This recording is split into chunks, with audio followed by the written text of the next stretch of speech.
chicks, di ba?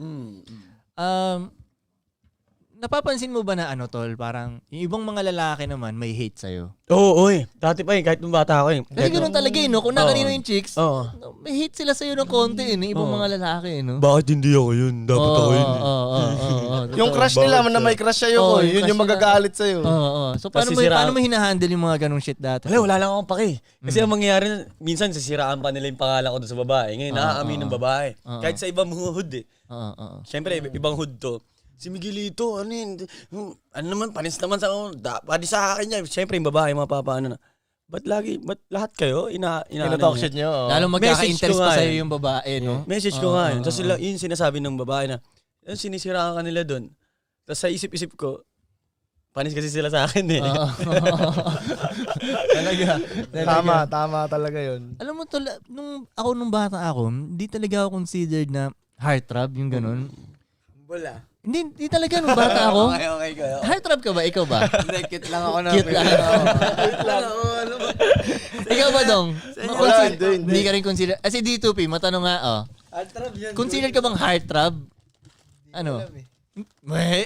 Ano nga, pwede magyabang dito. Pero naranasan ko lang yung may magagalit sa akin kasi yung crush niya nga, may crush siya akin. Pero hindi ka consider na heartthrob. Hindi, may mga heartthrob talaga dun sa amin. Ako din hindi ako consider na heartthrob. Pero ang papansin ko lang, pag may isang nagkakagusto sa akin, obsession level naman. May bihira nga lang magkagusto sa akin, pero pag nagkagusto naman, obsession talaga tol na yung meron pa dati nagpapadala lagi ng sulat sa akin every week, tapos priority mail pa. Mas mahal yung priority mail eh. Tapos stationery pa yung ginagamit na papel. Tapos ang kakapal na sulat niya, hindi yung isang page lang. Tapos di ba alam yung stationery, di ba?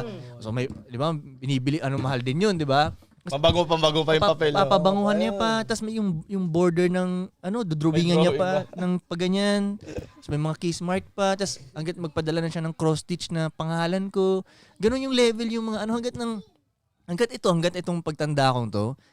Pag may naghahagusto sa akin, ganung level siya, yung minsan yung psycho na, yung parang ayaw mo na siya na sobrang psycho niya, yung ganun sa akin. Saan kadalasan level, yung maraming nagka-crush? Ulit? Yung maraming nagka-crush na babae. Yun sa'yo yung nakukuha. Kumbaga, nung high school kami, maraming may gusto sa babae. Di mahi-hate ka nga talaga nun, no? Parang ganun. Gets.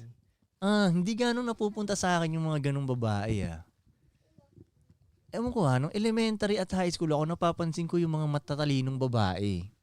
Yung mga nakasalamin, top, mga ganun. Mga top. Tapos yun naman, hindi ko naman sila ganun type. Kasi, hindi malandi no? Hindi malandi sila. Tingnan, di ba? Parang, break muna natin,